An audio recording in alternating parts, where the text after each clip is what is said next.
রাত পোহালেই মুসলিমদের অন্যতম প্রধান ধর্মীয় উৎসব ঈদ উল আজহা। আনন্দ আর ত্যাগের মহিমায় কোরবানির ঈদ উদযাপনে প্রস্তুত দেশবাসী।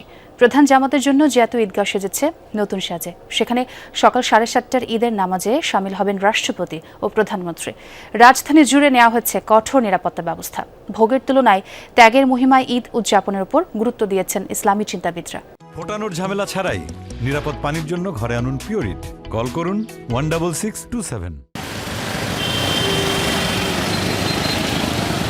মেঘ বৃষ্টির আনাগোনার মাঝে এবারের ঈদ। আবহাওয়ার এমন অনিশ্চিত পরিস্থিতিতেও থেমে নেই উদযাপন। জাতীয় ঈদগাহ ঘিরে অনাড়ম্বরভাবে সেজেছে রাজধানী, শোভা পাচ্ছে নানা রঙের পতাকা। এরই মাঝে ঈদের প্রস্তুতি সেরে নিয়েছে নগরবাসী।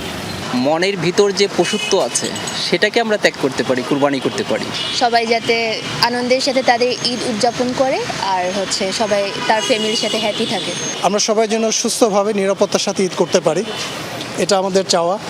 প্রধান জামাতের জন্য প্রস্তুত জাতীয় ঈদগাহ। এখানে রাষ্ট্রপতি, প্রধানমন্ত্রী, মন্ত্রিপরিষদের সদস্যসহ নামাজে শরিক হতে পারবেন 35,000-এর মতো মুসল্লি। থাকছে নারীদের জন্য আলাদা নামাজ পড়ার ব্যবস্থা। বৈরী আবহাওয়ার কথা মাথায় রেখে বাড়তি ব্যবস্থা নেওয়া হয়েছে। তবে বড় কোনো দুর্যোগ হলে জাতীয় ঈদগাহর পরিবর্তে বিকল্প হিসেবে থাকছে জাতীয় মসজিদ বাইতুল মোকাররম। আল্লাহ আমাদের সহায় হবেন। বৃষ্টিতে আপনারা দেখেছেন ভিতরে কোনো ক্ষতি হবে না, কিছুই হবে না। বৃষ্টি হলেও আমরা এখানে নামাজ পড়াতে পারবো, কাজে এখানে কোনো অসুবিধা হবে না। ঈদের জামাত অনুষ্ঠিত হবে সকাল 7:30 এই ঈদগাহ ময়দানে পুরুষ এবং মহিলা সহ মোট 35,000 মুসল্লিদের বসার ব্যবস্থা করা হয়েছে। জাতীয় ঈদগাহ সহ রাজধানীর 1700-এর বেশি স্থানে ঈদের জামাত অনুষ্ঠিত হবে। নিরাপত্তা সহ যে কোনো নাশকতা প্রতিরোধে নেওয়া হয়েছে কঠোর ব্যবস্থা। ঈদগাহ ঘিরে 1,500 পুলিশ সদস্যের পাশাপাশি থাকছে র্যাব, সোয়াত সহ আইন শৃঙ্খলা বাহিনীর 6 স্তরের নিরাপত্তা ব্যবস্থা। আর রাজধানীর নিরাপত্তায় মোতায়েন থাকবে 15,000 পুলিশ। ফাঁকা বাসাবাড়ি এবং বাণিজ্যিক এলাকার জন্য আমরা আলাদা নিরাপত্তা ব্যবস্থা প্রণয়ন করেছি। মোবাইল পেট্রোল, ফুড পেট্রোল ও মোটরসাইকেল পেট্রোল জোরদার করেছি।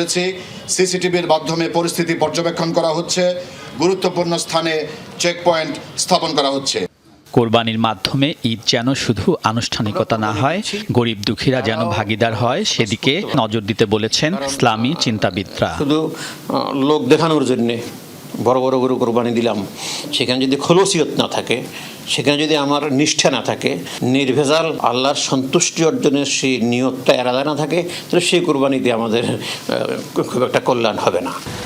কোরবানির চেতনা ধনী গরিব সবাইকে এক কাতারে নিয়ে আসে। সেই চেতনা হোক সংকট দূর করে ঐক্যবদ্ধ বাংলাদেশ নির্মাণের শক্তি। আলমগীর স্বপন, যমুনা নিউজ, ঢাকা।